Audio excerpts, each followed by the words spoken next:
திருமழி சமயபுரத்தாயே உன் மகள் எனக்கு எல்லாமும் நீயே.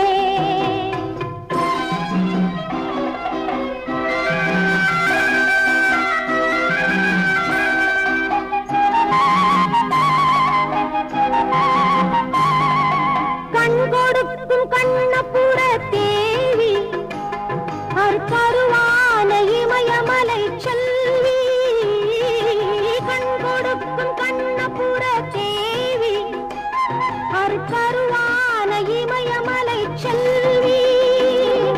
மூவிலை வேல் கை கொண்ட காளி பகை முடி